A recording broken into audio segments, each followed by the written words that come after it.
नमस्कार, आप देख रहे हैं बिहार तक और आपके साथ मैं हूं ऋचा शर्मा।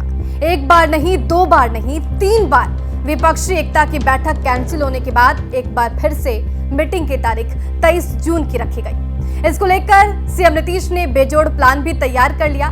पटना में 23 जून को होने वाली विपक्षी एकता की बैठक के लिए मुख्यमंत्री नीतीश कुमार ने जो फॉर्मूला तय किया वो विपक्षी पार्टियों के लिए फिट नहीं बैठता।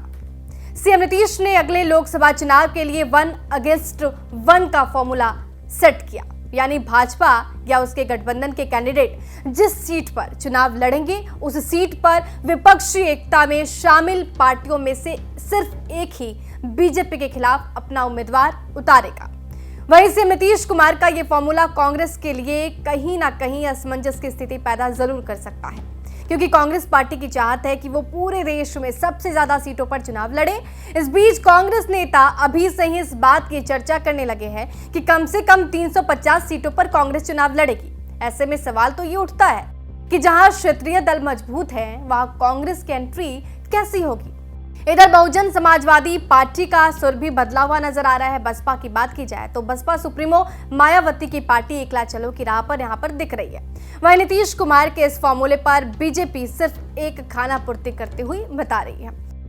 अब इस बात से समझा जा सकता है कि बिहार में जेडीयू की कुल सांसद 16 है। 2024 में जदयू 16 या उससे ज्यादा सीटों पर चुनाव लड़ना चाहेगी। वहीं आरजेडी के पास 15 से 20 सीटों की मांग यहाँ पर दिख सकती है। आपको बता दें कि बिहार में 40 लोकसभा सीट है। महागठबंधन के 7 राजनीतिक दल हैं। अगर आरजेडी और जेडीयू 15-15 सीटों पर भी चुनाव लड़ती है तो बाकी बचे 10 सीटों में कांग्रेस को कितनी सीट मिलेगी, ये सबसे बड़ा सवाल है। सिर्फ बिहार की मैं बात कर रही हूँ। ऐसे में लेफ्ट की 3 पार्टियां कितने सीटों पर चुनाव लड़ेगी या फिर जितिन राम मांझी को कितना सीट दिया जाएगा, ये भी बड़ा इशू है। लगभग यही स्थिति दूसरे राज्यों में भी बनने वाली है। ममता बनर्जी पश्चिम बंगाल में ज्यादा से ज्यादा सीटों पर चुनाव लड़ेंगी, तो वहीं उत्तर प्रदेश में भी समाजवादी पार्टी के अखिलेश यादव अधिक सीटों पर चुनाव लड़ना चाहेंगे। यूपी की बात की जाए तो यूपी कांग्रेस का गढ़ हुआ करता था। ऐसे में वहां कांग्रेस सबसे ज्यादा सीटों पर चुनाव लड़ना चाहेगी। पिछले लोकसभा चुनाव में कांग्रेस, सपा और बसपा ने मिलकर चुनाव लड़ा था, जिसमें कांग्रेस को सिर्फ एक सीट ही जीत हासिल हुई थी। ऐसे में समाजवादी पार्टी यूपी में कांग्रेस को ज्यादा सीट देने की फिराक में नहीं है और दूसरी तरफ कांग्रेस लड़ना चाहती है। दूसरी तरफ मायावती की बात की जाए तो अब तक विपक्षी एकता की बैठक के लिए निमंत्रण नहीं मिला। यही वजह है कि बसपा अपनी अलग राह पकड़े हुए है। पार्टी लोकसभा में ज्यादा सीटों पर चुनाव लड़ना चाहती है।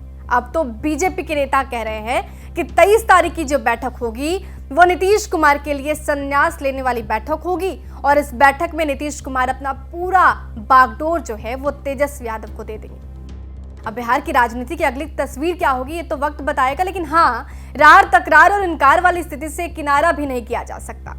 नमस्कार।